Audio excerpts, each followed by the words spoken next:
Hi friends, today we're going to read about the county fair.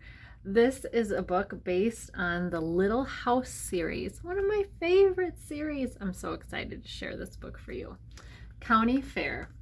Once upon a time, a little boy named Almanzo lived in a farmhouse in the state of New York, in the countryside. He lived with his father, his mother, his big brother Royal, and his two big sisters, Eliza Jane and Alice. Early one morning, they all set out for the county fair. Father placed under the buggy seat the box of pickles and preserves and jellies that Eliza Jane and Alice had made. Alice was taking her woolwork embroidery too, but Almanzo's pumpkin had gone to the fair the day before in the wagon because it was too big to fit in the buggy.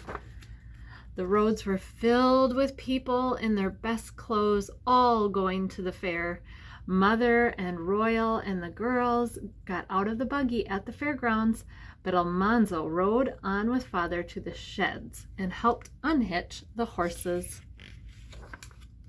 Almanzo wanted to see the animals first.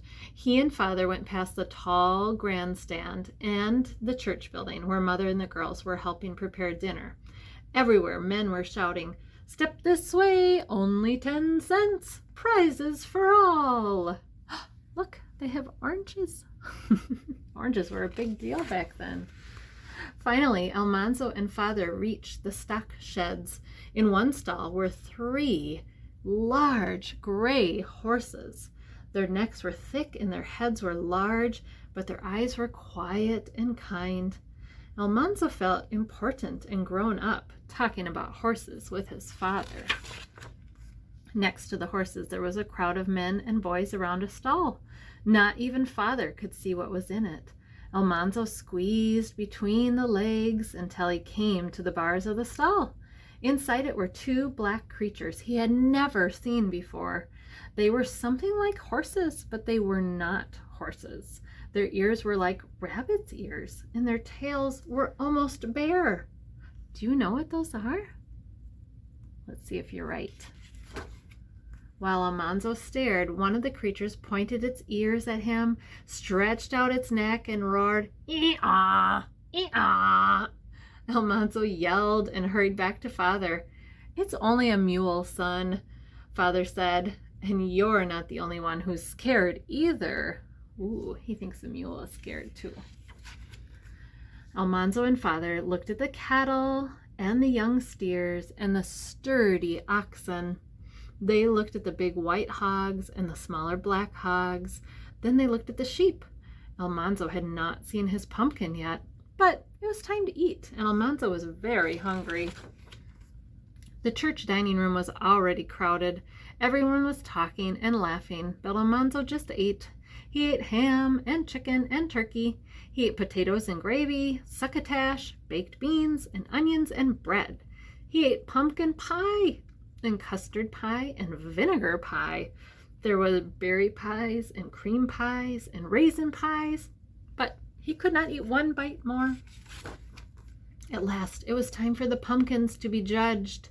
Almanzo saw at once that his pumpkin was the largest of them all. He tried not to care too much about the prize, but he wished everyone knew that the biggest pumpkin was his. The biggest judge took one pumpkin and cut a slice out of it. Then the judge cut open another pumpkin. Finally, he cut open Almanzo's own big pumpkin. All the judges looked carefully at the pumpkin slices. They taste one slide and then another. Almanzo could hardly breathe.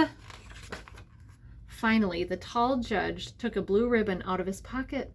He stretched out his arm slowly and then pinned the ribbon to Almanzo's pumpkin. Father's hand clapped on Almanzo's shoulder. All at once, Almanzo could breathe. Whew! And he was tingling all over. All the judges were smiling, and ever so many people said, "That's a fine pumpkin, Almanzo." Afterward, Almanzo went walking with Father through the fair. They watched the foot races and the jumping contests and the throwing contests. The boys from town were in all the contests, but the farmer boys won almost every time. Almanzo kept remembering his prize pumpkin, and he was feeling good. Driving home that night, they all felt good. Alice's wool work had won first prize, and Eliza Jane had a red ribbon for her pickles and preserves, and Alice had a blue ribbon for her jellies. Father said the Wilder family had done itself proud that day. Almanzo was the proudest of all. What did he put right by his bed? His blue ribbon. THEEND, the end. Thanks for reading with me, friends.